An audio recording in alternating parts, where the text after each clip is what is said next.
suatu kemuliaan Bapa. Silakan duduk kembali Bapak Ibu Saudara.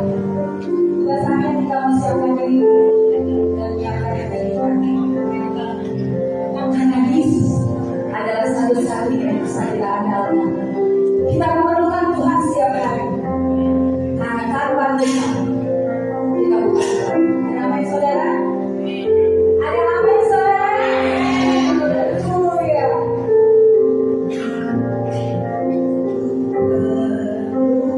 Engkau Yesus, Kau jiwaku menantikan. Ku percaya Kau berharapanku di dalam-Mu.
Kami berdoa.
pagi yang indah ini. Terima kasih buat penyertaan-Mu, dan terima kasih buat tuntunan Roh Kudus, sehingga pada hari ini kami peka akan suaranya dan kami boleh datang di hadapan-Mu. Terima kasih buat semuanya yang sudah kami boleh nikmati sampai hari ini. Engkau Allah yang luar biasa, Engkau Allah yang bisa diandalkan, Engkau Allah yang menjadi pemelihara sempurna dalam hidup kami sampai dalam kekekalan. Terima kasih Bapa, terima kasih. Kiranya segala pujian, segala hormat, segala mazmur yang kami naikkan di hadapan-Mu, satu rinduan kami, pelayanan kami hari ini berkenan di hadapan-Mu. Hari ini menyukakan hati-Mu Bapa. Itulah yang jadi kerinduan kami ketika kami datang bertemu dengan Tuhan. Bapa, pagi hari ini kami serahkan hidup kami, untuk kami boleh kembali dibangun rohanian kami lewat kebenaran firman-Mu, untuk menuntun kehidupan dan setiap langkah hidup kami, untuk menjadi pribadi yang berkenan di hadapan Tuhan, dan untuk melihat setiap penggenapan firman-Mu dalam kehidupan kami, ketika kami boleh mempraktekkannya dalam keseharian kami. Terima kasih Bapa, urapi kami semua, baik yang ada di atas mimbar maupun yang di bawah, karena kami percaya pagi hari ini Tuhan, biar Roh-Mu sendiri menuntun hamba-Mu untuk berbicara. Kami siap untuk ditegur, kami siap untuk diingatkan, kami siap untuk dikuatkan, kami siap untuk diteguhkan oleh dalam firman-Mu. Karena firman-Mu ya dan amin. Di dalam nama Yesus Kristus Tuhan, yang siap terima firman Tuhan akan lebih siap untuk menjadi pelaku-pelaku di dalamnya. Mari sama-sama katakan bersama saya, haleluya, amin. Puji Tuhan, terima kasih. Yes, shalom. Luar biasa pada hari ini. Saudara, ini bukan ini terakhir, ya. Jangan Anda berpikir mulai hari ini sampai ini mau liburan panjang, tetapi ayo kita pikirkan selama liburan panjang, bagaimana hidup kita tetap berkenan di hadapan Tuhan. Amin, saudara. Puji Tuhan, ya. Saya percaya kita semua ada orang yang paling didekati Tuhan pada hari ini. Amin. Puji Tuhan. Oke, silakan slide-nya ditampilkan.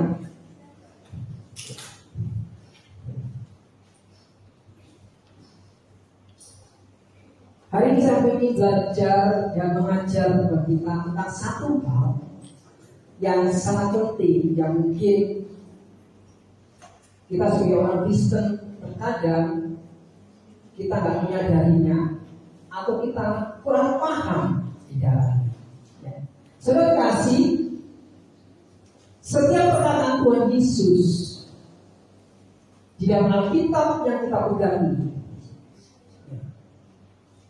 ada sebuah pengajaran yang diberikan kepada murid-muridnya. Tuhan Yesus itu karena dia hidup di lingkungan budaya Yahudi, di lingkungan masyarakat Yahudi, Tuhan Yesus itu pada hakikatnya, Anda boleh beda dengan saya, gak apa-apa, tidak pernah memberikan perintah baru. Tuhan Yesus tidak pernah memberikan perintah baru. Apa yang diajarkan adalah penyederhanaan dari perintah-perintah hukum Taurat, seperti hukum kasih.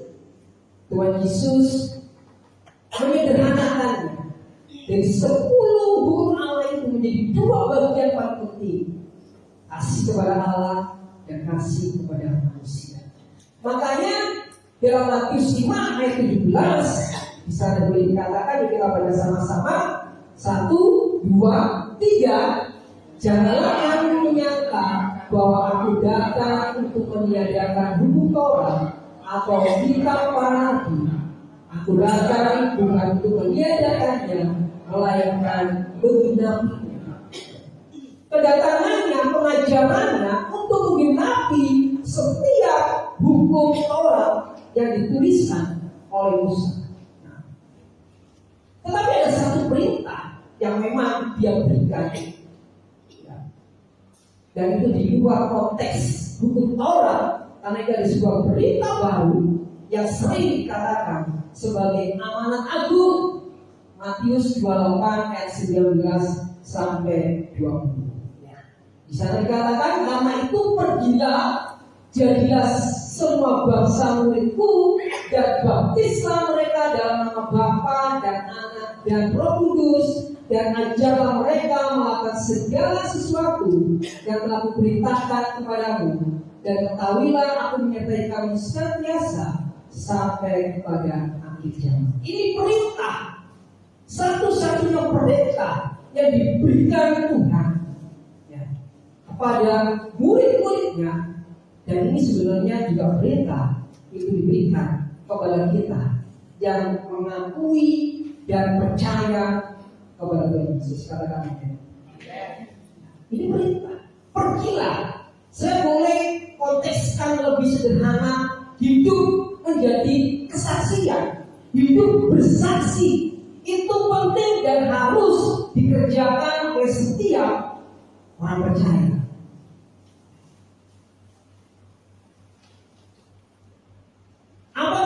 Dimanapun kita berada, baik konteksnya adalah pribadi maupun konteksnya adalah keluarga, setiap orang Kristen, setiap keluarga Kristen harus menjadi bagian, dikatakan pergilah atau menjadi saksi. Nah, itu penting bagi kita hari ini. Apa yang tertulis di dalamnya, apakah sudah terjadi dalam kehidupan kita? Contoh, baptislah mereka. Nah, siapa di sini yang belum dibaptis? Bagaimana kau bisa menjadi saksi yang benar, menjadi saksi kemuliaan Tuhan, supaya orang lain dibaptis, tetapi kau belum dibaptis? Jadi ini sangat penting, saudara. Bersaksi tentang segala kebaikan Tuhan, bersaksi karena kasih Tuhan dalam kehidupan kita. Mungkin kita akan berbicara dan kita berkata, gimana caranya bersaksi? Gimana caranya menjadi konteks modern yang menjadi penginjil dalam kehidupan sehari-hari? Semua orang yang di luar sana percaya kepada Allah, apalagi Indonesia, negara yang berketuhanan yang Maha Esa. Semuanya percaya adanya Tuhan, percaya kepada Allah. Tetapi bagaimana kita bisa memberikan konteks bahwa Allah kita itu berbeda dengan Allah-Allah yang dikatakan secara umum.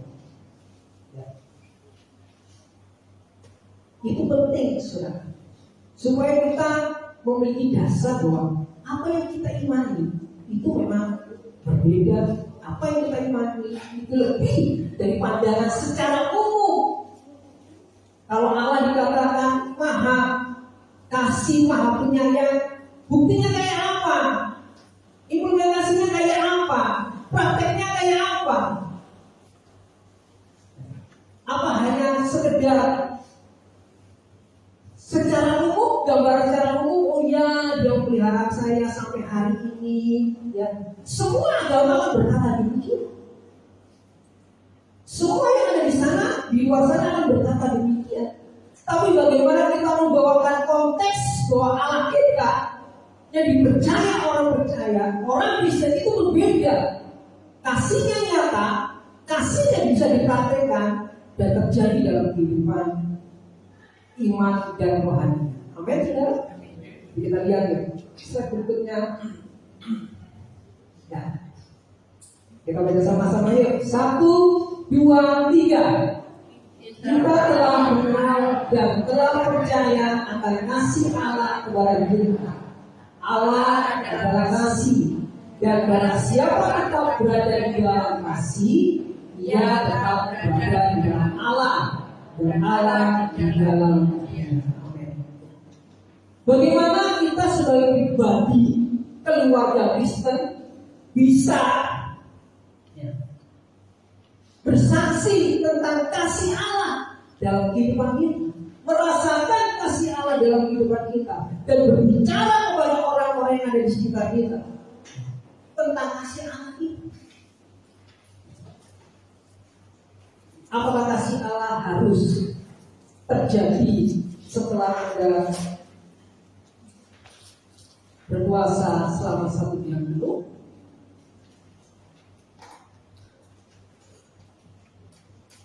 Iman Kristen mengajarkan Allah yang tidak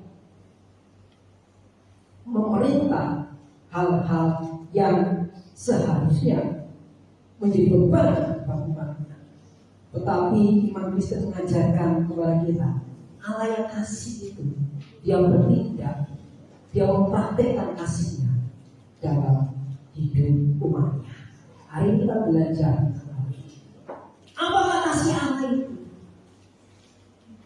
Kalau Allah itu adalah kasih, saudara kasih, boleh slide berikutnya.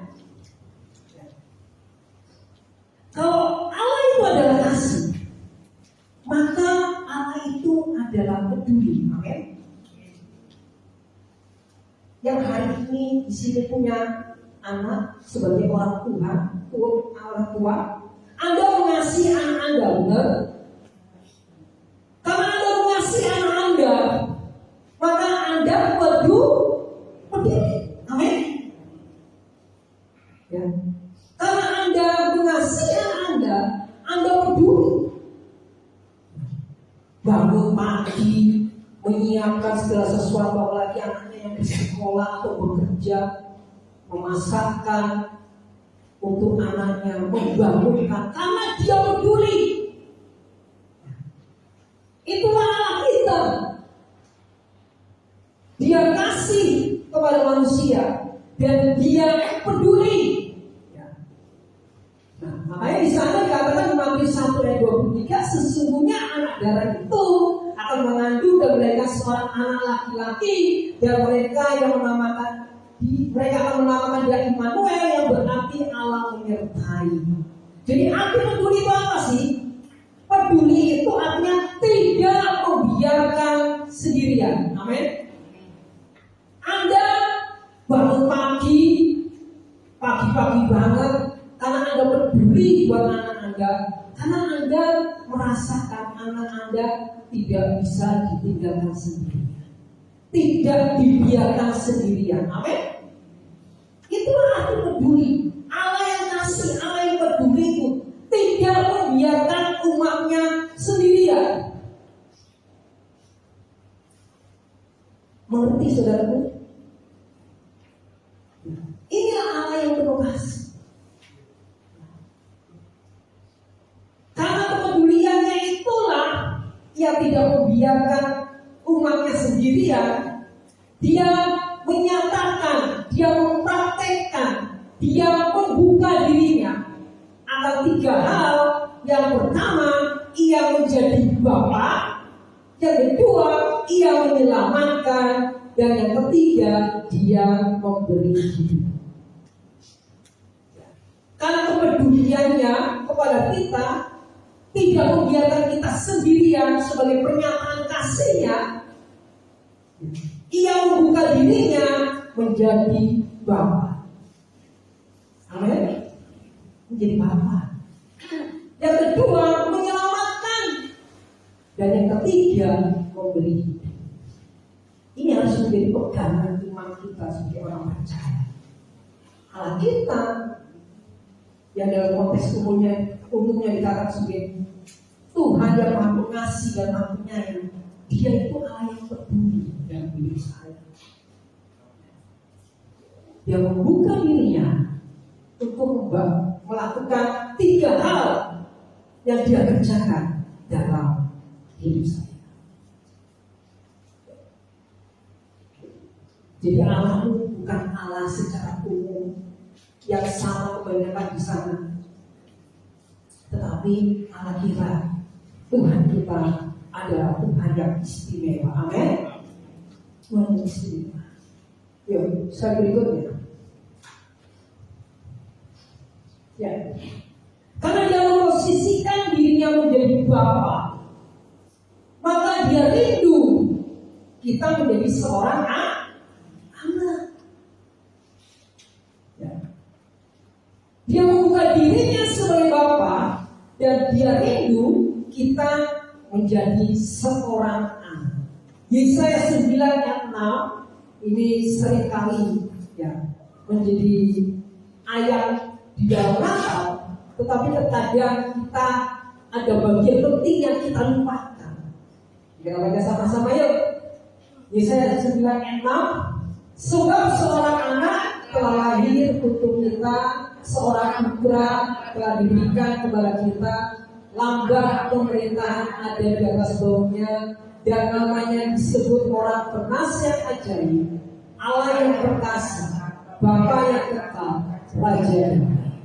Kita terkadang hanya berpikir, oh penasihat ajaib, Allah yang perkasa. Orang yang di sana juga berkata, oh iya Allah itu juga perkasa, Allah itu juga penasihat ajaib. Orang di sana juga akan berkata, oh iya Raja, Allah itu adalah Raja damai. Tetapi ketika berbicara tentang apakah Allahnya adalah seorang Bapa,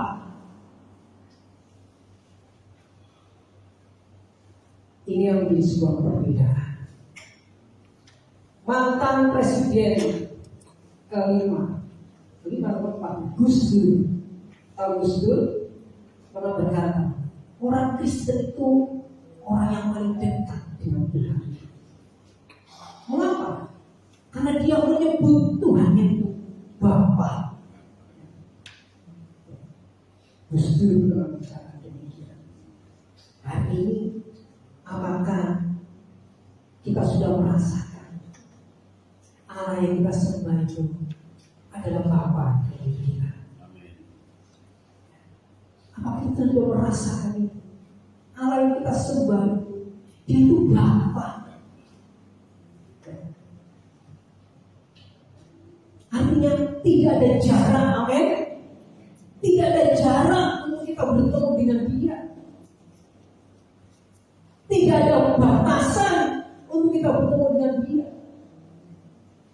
Dia bisa membuka hubungan apapun dengan kita. Terlalu banyak anak Tuhan, orang Kristen gak menyadari, tidak memahami bahwa Allah itu adalah Bapanya, bahwa Tuhan itu adalah Bapanya. Seberapa sering kau berdoa kepada Tuhan, lebih banyak kau berkata dan memanggil dia sebagai Bapa, atau kau lebih sudah terbiasa memanggil dia hanya sekedar Tuhan?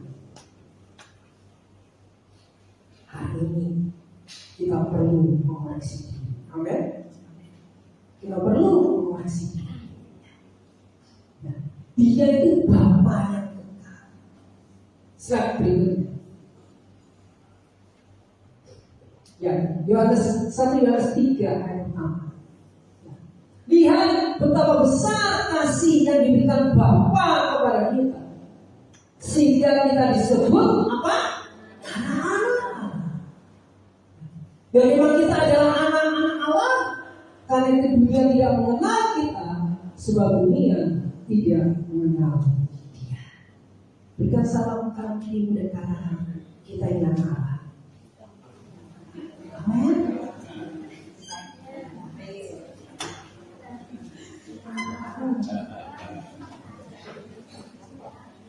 Kita selalu katakan Allah kita adalah Bapa.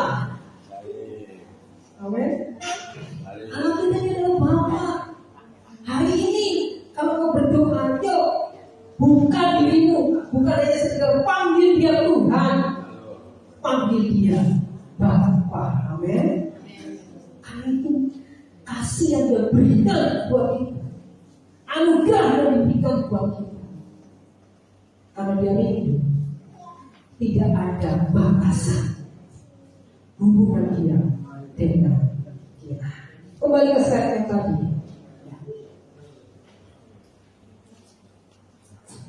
Allah yang membuka dirinya sebagai Bapa itu menyatakan kasihnya lewat seorang anak, Yesus Kristus yang dilahirkan. Dan itu dikatakan di dalam Mika, Bethlehem menjadi tanda, menjadi tempat yang dipakai Allah untuk menyatakan kasihnya. Ya. Implementasi dari pernyataan kasihnya lewat kehadiran Kristus yang menyatakan sebagai Immanuel, Allah yang menyertai, Allah yang peduli dalam kehidupan kita. Dan itu dinyatakan di kota yang namanya Bethlehem. Tuhan itu, Bapa kita itu melakukan segala sesuatu, ya, baik dalam firman-Nya maupun tempat di mana Dia menyatakan firman-Nya itu memiliki makna yang luar biasa. Dan itu akan terjadi berulang-ulang. Jadi yang pertama, kita boleh mulai mengerti sekarang Bapa Allah yang kita sembah membuka dirinya sebagai Bapa, dan kita menjadi seorang anak. Jadi hari ini ketika kau berdoa, mulai sering panggil Dia, sukakan hatinya, bukan bahwa kau menyambut kehadirannya, menyambut hadirannya, menyambut kasihnya, dengan memanggil Dia Bapa. Amin. Oke, slide berikutnya. Nah, ini yang terjadi.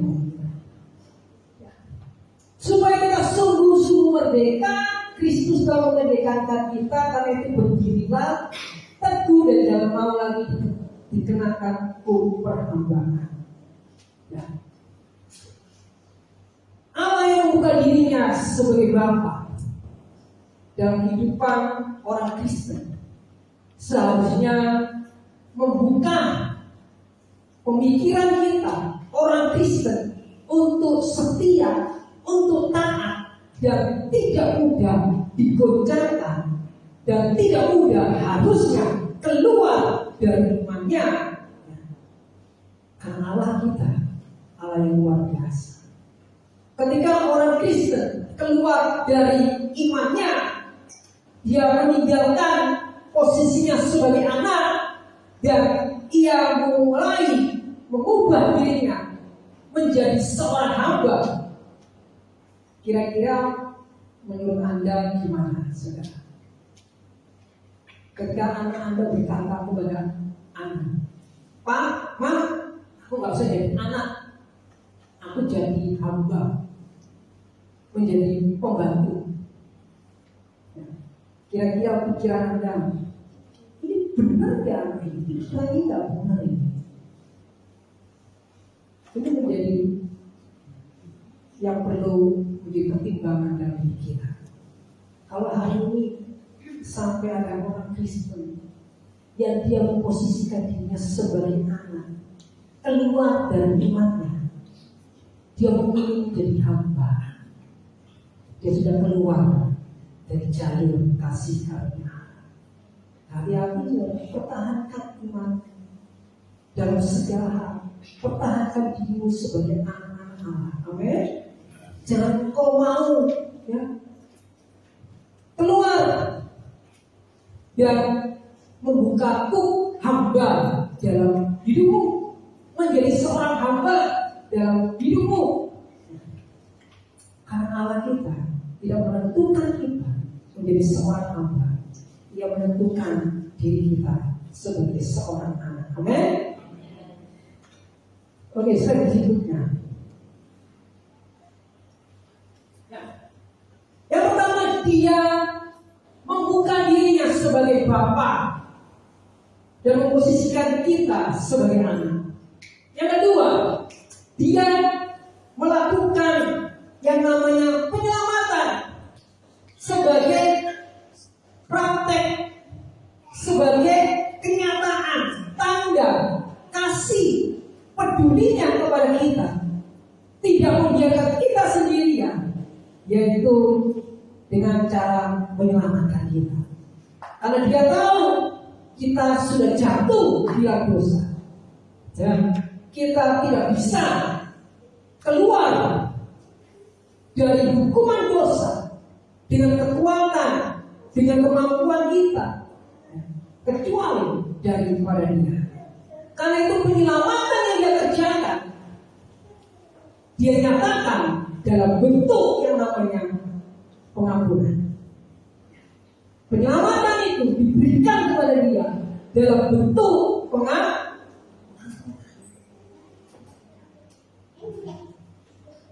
Matius 18 ayat 21 dikatakan, kemudian datang Petrus dan berkata kepada Yesus, Tuhan, sampai berapa kali aku harus mengampuni saudaraku jika ia berbuat dosa terhadap aku? Sampai 7 kali?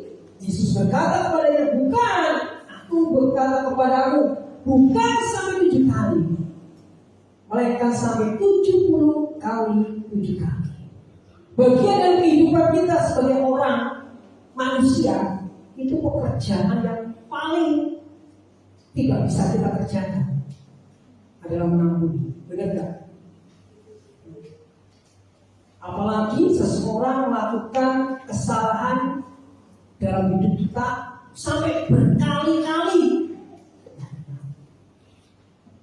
Petrus berkata, Tuhan, kalau ada orang yang nyebili, ada orang yang merugikan aku, sampai kapan? Sampai berapa kali aku harus mengampuni?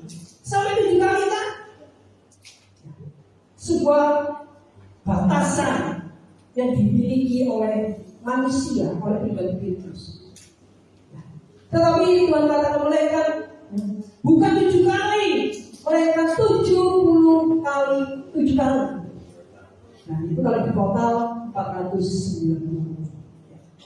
Artinya apa? Hanya Allah, hanya Bapa satu-satunya pribadi yang betul-betul bisa memberikan pengampunan yang sempurna buat manusia. Amin. Hanya Dia yang bisa menyelamatkan dengan sempurna manusia, mengampuni sempurna manusia. 490 ini kalau di dalam agama Yahudi itu nilai pengampunan yang sempurna. 490 itu nilai pengampunan yang sempurna. Pengampunan yang sempurna itu dinyatakan dengan kehadirannya di sebuah kota yang namanya Bethlehem. Dan Bethlehem itu saya tulis di sana itu bahasa Ibrani. Bahasa Ibrani itu bacanya dari kanan ke kiri, bukan kan dari kiri ke kanan seperti bahasa Indonesia, dari kanan ke kiri seperti ya bahasa Arab itu seperti ini, bukan ini seperti bahasa Arab ya. Bahasa Arab itu seperti ini, kalau Ibrani, bahasa Ibrani itu lebih dulu ada. Dalam nilai gematria, jadi orang Ibrani itu memiliki 22 abjad, itu memiliki nilai-nilai, dan nilai-nilai itu punya arti. Nah, kota Bethlehem itu terdiri dari beberapa huruf abjad, dan ketika abjad itu ditambahkan menjadi sebuah nilai 490, memberikan sebuah gambaran, memberikan bahwa rencana Allah itu luar biasa. Dia beri tempat yang memiliki arti di mana dia hadir untuk menyatakan kasihnya, memberikan sebuah jawaban dan tempat itu nggak salah. Nilai dikatakan oleh Tuhan Yesus, melainkan 70 kali 7 kali tergenapi dalam kehadirannya ya, di kota Betlehem. Amin. Allah kita itu luar biasa, rancangannya itu luar biasa. Dia hadir di tempat yang tepat ya. Karena orang Ibrani itu ya, orang Yahudi itu saudara ya, mereka itu seperti orang Jawa ya, mengkultuskan tempat ya, karena tempat itu memiliki arti yang tinggi ya. Mengkultuskan Yerusalem, mengkultuskan banyak tempat ya. Makanya begitu tempat ziarah ya.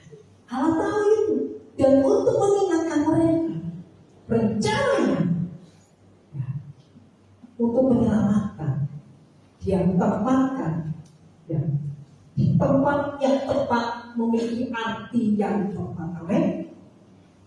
Allah yang menyelamatkan, mengampuni kita dengan luar biasa ya. Yuk selanjutnya, slide berikutnya, Kejadian 4 ayat 15.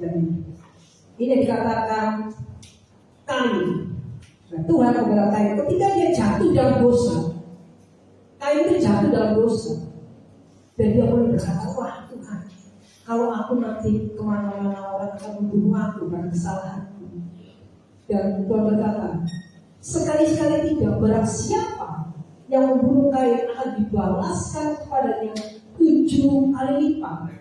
Kemudian Tuhan menaruh tanda pada Kain supaya dia jangan dibunuh barang siapapun bertemu dengan dia. 7 kali lipat membalas Tuhan menjaga Kain. Artinya ada penampunan yang diberikan kepada Kain. Kemudian zaman Kain itu Kain itu memiliki anak, dan anak yang berikutnya itu bernama Lamek. Lamek itu juga melakukan dosa yang sama, saudara, membunuh orang. Kemudian ya dikatakan di sana, sebab jika Kain harus dibalaskan 7 kali lipat, maka Lamek 70 kali lipat. 77 kali lipat. 490. Nah, perlu pengampunan yang sempurna, perlu penyelamatan yang sempurna, dan itu dikenapi Allah di dalam perjanjian baru ketika Kristus lahir. Amin. Nah, hal yang dikerjakan Allah kita itu luar biasa. Slide berikutnya. Ini masa Daniel. Ya. Siapa yang tahu Daniel yang pernah masuk gua singa? Ya.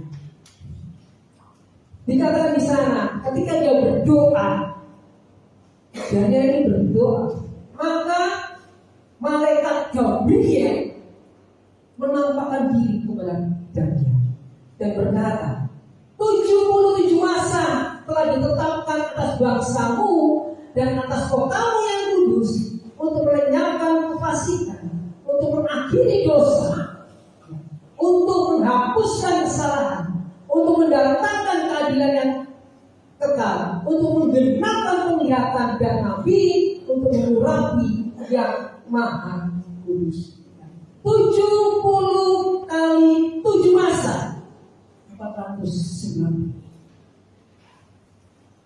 Tanda Allah menyatakan kasih, melakukan pengampunan yang sempurna, dinubuatkan kepada Daniel, dan itu tergenapi di sebuah kota yang namanya Betlehem. Luar biasa. Allah kita itu luar biasa. Rencananya tertata dengan luar biasa. Apa yang difirmankan itu akan dia genapi kemudian. Karena hari ini percayalah, dia punya rencana yang indah dalam hidupnya, dan pasti akan menggenapinya. Amin. Asal kau percaya engkau tetap berpegang kepada firman. Ini adalah pengampunan. Setelah dia membuka dirinya sebagai Bapa, dia menyelamatkan dan mengampuni supaya kita tidak dibiarkan sendirian. Amin. Jadi kalau hari ini kau merasa sendirian, salah. Kau salah. Bapa yang ada dalam alam tidak pernah membiarkan engkau sendirian. Amin. Berikan salam kanan kiri. Tuhan menyelamatkan kita. Amin. Tuhan menyelamatkan. Bapa itu menyelamatkan kita. Harusnya ini menjadi hidup kita menjadi lebih berharga. Amin. Lebih berarti, lebih percaya diri. Karena kita memiliki Allah yang dahsyat, Allah yang luar biasa dalam hidup kita. Malaikat Gabriel, siapa malaikat Gabriel? Bukankah dia malaikat yang datang kepada Maria dan berkata kepada Maria, jangan takut. Yang menyatakan kabar kelahiran Kristus itu bukanlah malaikat Gabriel, amin? Itu dinyatakan. Itu terjadi dan tergerak. Oke, slide berikutnya. Nah, Allah yang peduli, Allah yang mengasihi kita, Dia tidak membiarkan kita sendirian. Makanya Dia membuka dirinya sebagai Bapa. Yang kedua, Dia membuka dirinya untuk menyelamatkan dan mengampuni. Yang ketiga, Dia melakukan tindakan, yaitu memberi hidup. Amin. Memberi hidup. Apa yang diperlukan untuk orang itu hidup? Bukankah itu makanan? Dan itu digambarkan sebagai roti. Amin. Nah, Dia memberi hidup, memberikan roti supaya kita hidup. Di perjanjian lama Dia turunkan mana saat umatnya Israel umatnya dikasihi, tetapi umat yang tegar tengkuk, yang gak tahu terima kasih, di padang gurun yang gak bisa bercocok tanam, dan mereka butuh makanan, butuh tepung. Dia turunkan roti itu, mana roti dari surga, untuk memberikan tanda bahwa Dia adalah Bapa pemelihara hidup umatnya saat di padang gurun. Hari ini jika hidupmu ada seperti dalam padang gurun, ingat, Dia tidak membiarkan kau sendirian. Amin. Dia Allah yang pasti memberi kau hidup, memelihara hidupmu, dan Dia pasti campur tangan dalam kehidupan untuk memberikan kau kehidupan. Yohanes 6 ayat 33, kita baca sama-sama. 1, 2, 3. Karena roti yang dari Allah, ya roti yang turun dari surga, dan yang memberi hidup kepada dunia. Amin. Dia memberikan hidup, memberikan roti makanan. Tetapi bukan sekedar roti yang hanya kenyang sesaat, tetapi karena Dia memberi hidup, roti yang diberikan itu sampai dalam kekekalan. Amin. Sampai dalam kekekalan. Itulah kita. Dia memberikan roti hidup. Dan siapakah roti hidup itu? Tuhan Yesus Kristus. Di mana tanda itu diberikan? Kembali ke satu tempat yang namanya Bethlehem.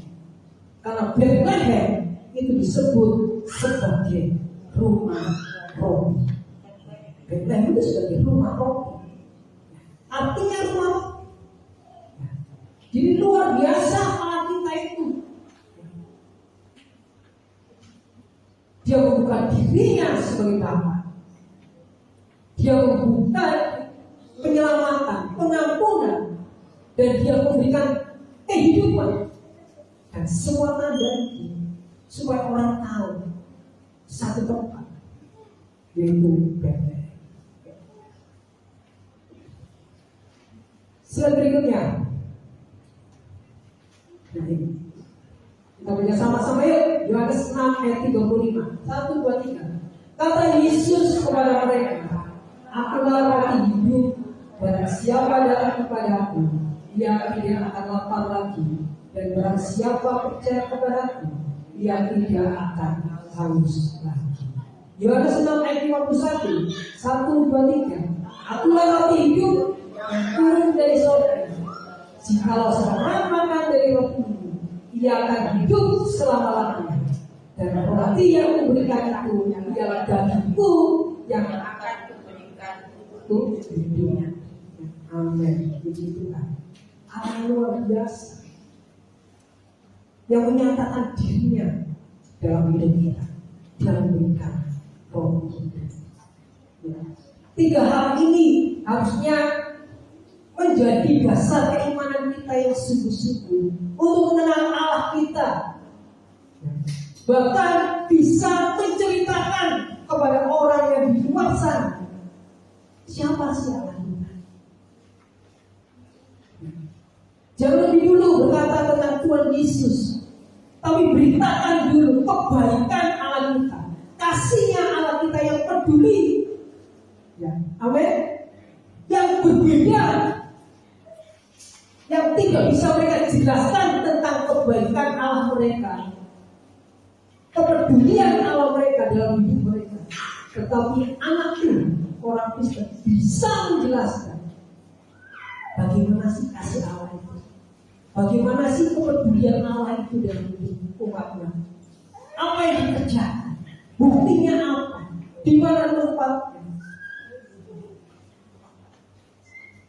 Kita sudah percaya bisa menyaksikan, bisa menceritakan dan membuka pikiran mereka, sehingga mereka akhirnya bisa tahu siapa pribadi anak kita yang dinyatakan di dalam Yesus Kristus Tuhan. Oke, selanjutnya. Jadi Allah yang kasih itu Allah yang peduli. Ini adalah ringkasan, ini adalah kesimpulan dari pengajaran pagi hari ini. Allah yang kasih itu adalah Allah yang peduli. Immanuel, Allah yang menyertai. Kepeduliannya itu tadi kita sudah mendengar. Dia membuka dirinya sebagai Bapa. Dia menyelamatkan dan mengampuni. Dia memberikan roti hidup, memberikan kehidupan kepada kita sebagai tanda kasih. Dan itu diberitakan dalam satu tempat yang sama, yang namanya Bethlehem. Apa sih namanya Yesus? Yesus atau Yehoshua itu artinya Tuhan menyelamatkan. Jadi namanya memiliki arti penting. Dan itulah ya, Allah kita, Bapa yang di surga itu, kita permuliakan di dalam nama Tuhan Yesus Kristus. Mengerti saudara terkasih, saya berharap pengajaran pagi hari semakin mempertegas iman kita, supaya kita bisa bercerita, gak usah malu dan percaya diri bercerita tentang Allah. Ketika seseorang mulai bertanya kepada kita, akan ada kesempatan engkau akan ditanya tentang Allahmu, tentang Tuhanmu. Seberapa besar engkau bisa bersaksi menceritakan tentang pribadi Allah. Saya berharap pengajaran ini membuka Anda semua menjadi orang-orang yang percaya diri, bisa menjelaskan Allah kita, Allah yang umat Kristen itu Allah yang luar biasa, bukan sekedar Allah Tuhan Maha Pengasih Maha Penyayang, tetapi dia bisa dijelaskan, diterangkan perbuatan kasihnya, kepedulian kasihnya, dan ini akan membuka orang yang di luar sana mengenal siapa Allah yang sesungguhnya. Allah yang benar memang seharusnya Allah yang bertindak, Allah yang membuka dirinya, Allah yang mempraktekkan kasihnya yang nyata dalam kehidupan umatnya. Dan itu dinyatakan dalam kehidupan kita dan lewat pribadi Tuhan Yesus Kristus. Terakhir Yohanes 7 ayat 42.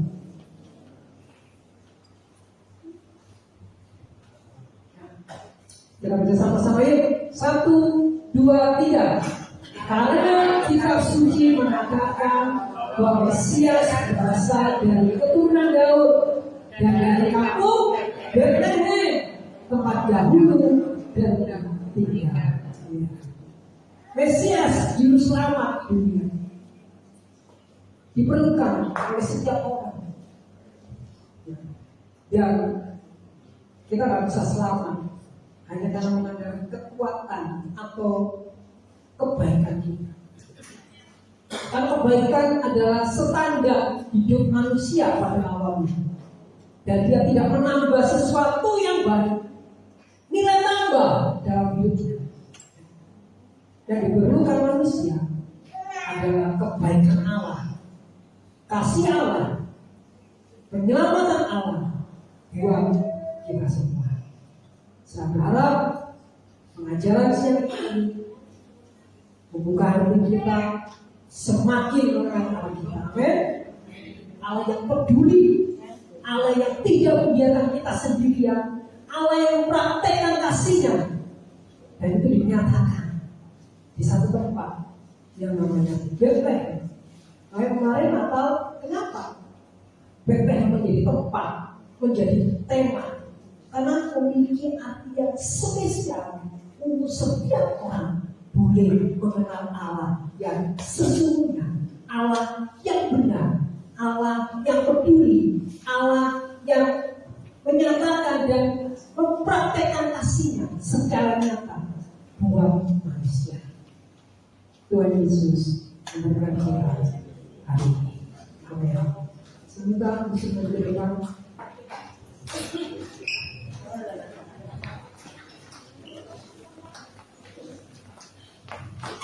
ini saatnya jangan malu bersaksi, jangan malu bercerita tentang Allah juga, karena Allah juga adalah Allah yang luar biasa.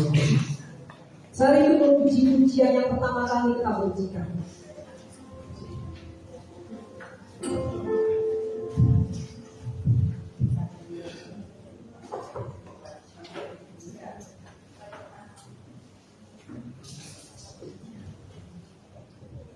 Saya mau kita semua belajar bersama-sama. Haleluya. Dia firman ini boleh menunjukkan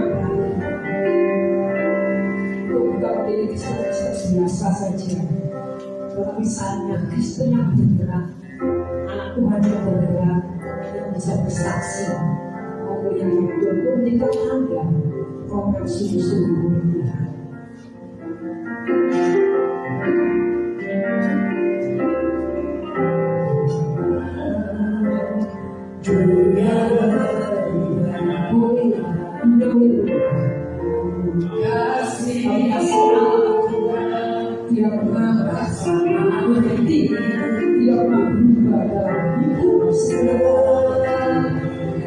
Dia setia, dia berbunyi, dia berencana, dia mau percaya akan berjalan juga.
Engkau masih memberikan kesempatan kami untuk bisa hadir bersama-sama untuk memuji, menyembah dan memuliakan nama-Mu dan mendengarkan firman-Mu pada pagi hari ini.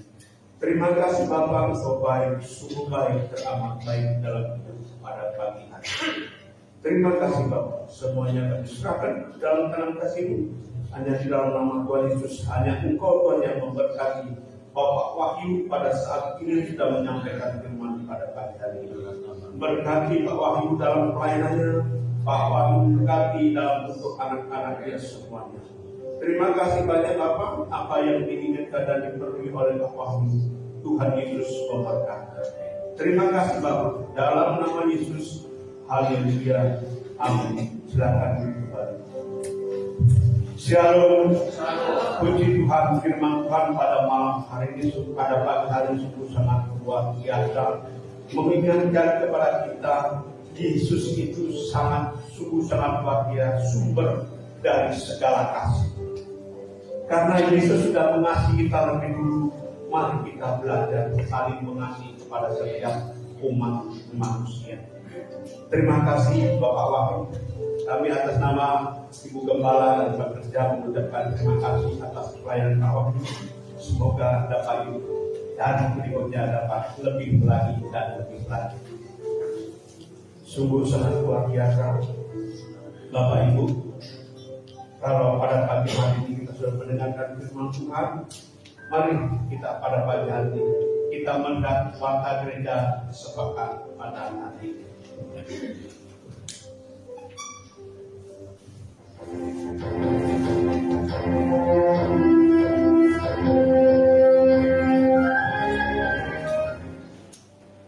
Shalom, mari kita ikuti selalu kegiatan-kegiatan selama sepekan di gereja GBI Hidup Ministry.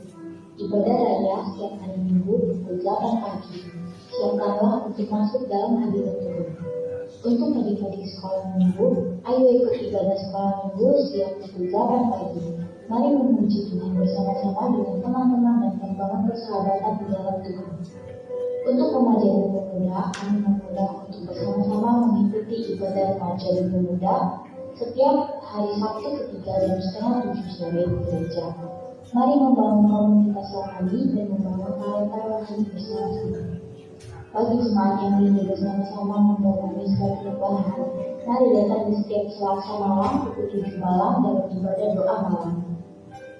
Dan untuk kaum wanita, kami mengundang untuk bisa meluangkan waktunya setiap Rabu minggu pertama pukul 6 sore dalam ibadah GBI Hidup Ministry. Tetaplah terhubung, tetaplah setia dengan Tuhan dan gerejanya. Tuhan Yesus memberkati. Shalom, jemaat GBI Hidup. Anda kedua dalam iman dan baptisan. Kami mengundang setiap jemaat remaja muda umur di atas 12 tahun untuk ikut membaptis seseorang yang akan diadakan pada bulan April sebelum Jumat Agung. Ayo lakukan dirimu. Semua itu sudah kepastian dari Tuhan. Untuk itulah, iman itu dinyatakan dengan tindakan, dan baptis seseorang adalah bukti dari tindakan. Ayo ambilkan dirimu. Ayo jangan keluarga. Ayo jangan disia-siakan. Yesus memberkati. Terima kasih datang serta seluruh jemaat yang GBI Hidup Ministry. Ayo, siapa yang akan memberikan lagi? GBI Hidup Ministry akan mengadakan retreat lagi yang rencananya akan diadakan tanggal 11 sampai 12 Mei 2025. Ayo mulai menabung, setiap orang dikenakan 200.000. Ayo mulai menabung, baik anak maupun orang tua. Tuhan Yesus memberkati. Ada tambahan pengumuman nanti pada hari Minggu depan kita libur dan hari Selasa karena kita menghormati saudara kita yang merayakan hari raya. Dan ada tambahan dari Ketua Panitia Retreat Bulis.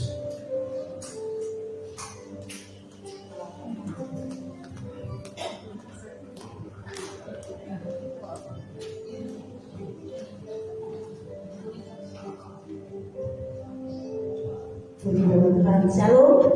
Ya, kita kabar baik. Kami hari Kamis kemarin kita kita adakan survei lagi. Kita sudah dapat tempatnya, puji Tuhan, di Villa Nur, daerah Padusan Paden, dekat dengan pemandian air panas. Jadi nanti kalau mau tidak mau koko bisa. Ya. Untuk villanya itu ada 2 lantai. Kamarnya nanti 8 kamar. 1 kamar 2 bed. Ada yang 1 kamar 1 bed itu nanti kemarin. Kita ada tambahan ekstra bed. Nanti mungkin bagi bapak-bapak yang muda dan tunas remaja yang cowok-cowok bisa tidurnya nanti di luar kamar ada bed. Ya, tapi untuk ibu-ibunya tetap ada di dalam kamar karena dalam kamar hanya terisi 2 bed itu nanti isi 4 orang. Nanti kalau bisa kita nanti usahakan kita masukkan 1 bed jadi 1 kamar bisa 6 orang. Ya. Maka kita kemarin sudah konsultasi dengan ibunya dan makan 3 kali.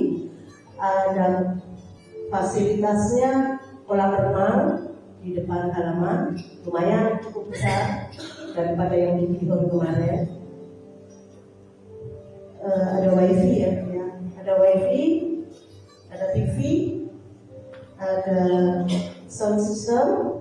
Kita nggak tahu nanti untuk ibadahnya bisa di atas atau di bawah. Kemungkinan di atas ya Pak ya, kemungkinan di atas. Nah, di situ ada 1 ruang untuk musola.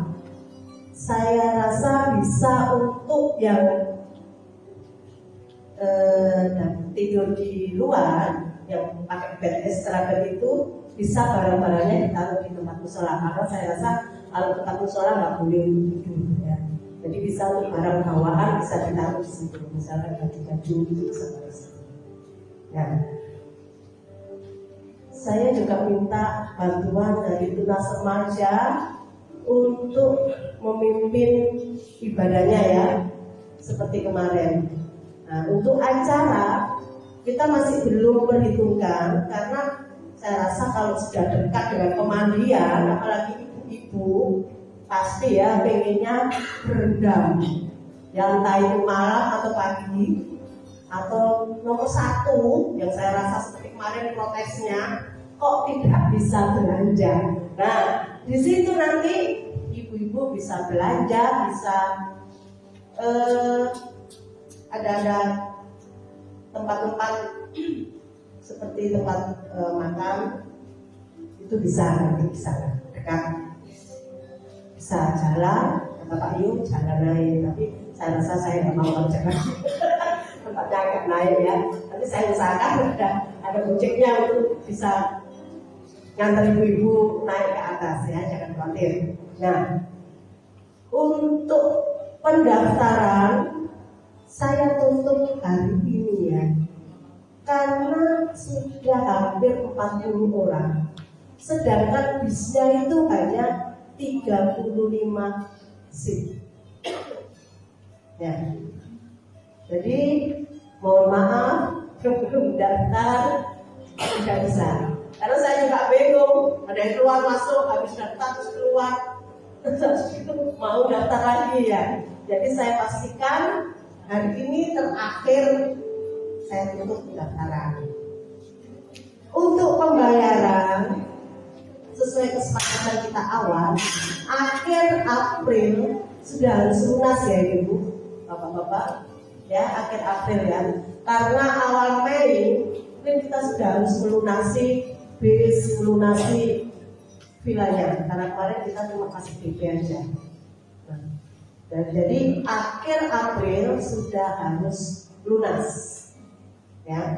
Karena kemarin kan disarankan untuk menabung, tapi sampai saat ini belum ada yang menabung, tapi ya apa-apa. Kita kasih kesempatan masih 1 bulan, ya. Jadi itu aja yang bisa saya sampaikan dan Yesus berkati. Kembali saya ingatkan, jangan lupa minggu depan libur ya, dan hari Selasa kita mengingat menghormati dari orang-orang mereka untuk merayakan hari raya Idul Fitri. Terima kasih Tuhan Yesus memberkati. Mari kita tutup ibadah ini dengan pujian. Terima kasih.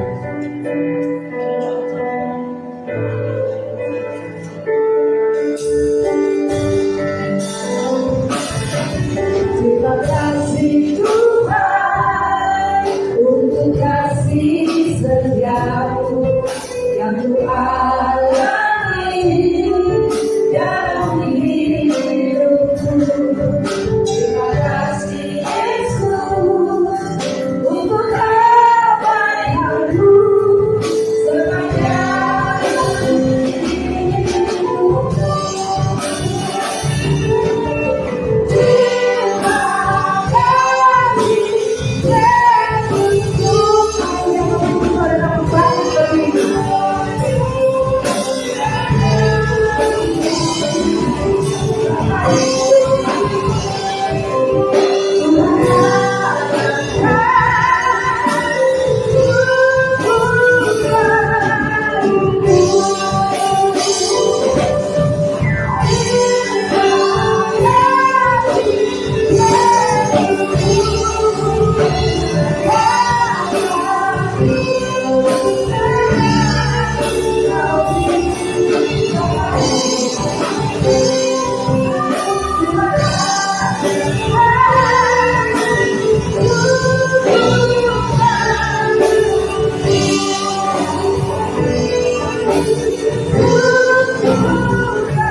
Terima kasih Bapa yang kami sembah dalam nama Tuhan Yesus. Kami mengucap syukur untuk hari ini. Kami mengucap syukur untuk kebaikan Tuhan di dalam kehidupan kami. Kami mengucap syukur karena kami boleh mengalami Tuhan dalam hidup kami. Dalam pada hari ini kami mengucap syukur karena kami mendengarkan kebenaran firman Tuhan. Kami percaya Tuhan, Engkau adalah Bapa yang baik, Bapa yang peduli kepada kami, Bapa yang menyediakan segala sesuatu yang terbaik untuk kami. Bahkan Bapa yang memberikan kami seorang anak untuk menjadi penebus dosa bagi kami, yaitu Yesus Kristus. Engkau senantiasa mempedulikan kami, memelihara kehidupan kami. Terima kasih Bapa yang ada di surga, lewat segala karya-Mu yang terjadi buat kami semua. Kami mengucap syukur biar Tuhan boleh memberkati Pak Wahyu yang hari ini dan Tuhan khusus untuk menyampaikan kebenaran firman Tuhan. Berkati Pak Wahyu, berikan hal-hal yang baru, pewahyuan yang baru dalam hidupnya ya Tuhan, untuk disampaikan kepada kami Tuhan. Berkati dalam studinya, berkati juga anaknya dalam studinya. Kami percaya Tuhan, Kau akan mengangkat Pak Wahyu dan anaknya menjadi orang-orang yang sungguh ya Tuhan. Kau kasih untuk menjadi saksi-saksi yang hidup bagi kami semua. Terima kasih Tuhan. Terima kasih Bapakku. Terima kasih Roh Kudus yang memberikan pengertian kepada kami mengenai kebenaran firman yang kami dengar pada pagi hari ini. Kami bersehati berdoa ya Bapak. Kami berdoa untuk seluruh jemaat GBI Hidup Ministry. Kami berdoa untuk pekerjaan mereka. Kami berdoa untuk rumah tangga mereka. Kami berdoa untuk apa saja yang dikerjakan oleh jemaat-Mu GBI Hidup Ministry. Ya Tuhan, peduli kepada kami. Apa saja yang kami perbuat berhasil di dalam nama Tuhan Yesus. Kami percaya di masa-masa yang sulit, kami tetap percaya bahwa Bapa Engkau adalah pemelihara hidup kami. Tak ada satupun dari kami yang berkekurangan, tetapi kami hidup dalam berkecukupan dan bertemu pelimpahan di dalam kasih karunia Tuhan. Kuatkan dan teguhkan hati kami. Apapun yang kami hadapi pada masa-masa ini Tuhan, Kami senantiasa percaya bahwa Tuhan yang kami sembah di dalam nama Yesus Kristus, Bapa kami yang di surga, senantiasa memperhatikan kami semua. Tidak ada satupun dari kami yang tidak Engkau perhatikan. Pada pagi hari ini kami bersehati, kami mohon ya Bapa, biar Engkau tumpangkan tangan-Mu di atas kepala kami masing-masing, memberkati kami dengan berkat rohani yang berkelimpahan. Kami percaya ketika kami taat setia, ketika kami menjadi pelaku firman, bukan sekedar mendengar untuk melupakan, maka kami akan mendapat berkat rohani yang berlimpah, dan berkat jasmani itu mengikut kami dari belakang. Terima kasih memberkati anak-anak sekolah minggu dan tunas remaja, supaya mereka bertumbuh menjadi anak-anak yang takut akan Tuhan, hormat dan gentar akan Tuhan, mengasihi orang tua mereka, menjadi saksi yang hidup bagi lingkungan sekitar mereka. Kami percaya anak-anak sekolah minggu dan tunas remaja pun Tuhan bisa pakai untuk menjadi saksi yang hidup bagi kemuliaan nama Tuhan. Demikian juga dengan kami semua yang ada di sini Tuhan. Jadikan kami ya Tuhan saksi-saksi-Mu yang hidup. Roh Kudus beri kami kekuatan untuk setiap memproses Tuhan, untuk menjadikan karakter kami sesuai dengan karakter Kristus.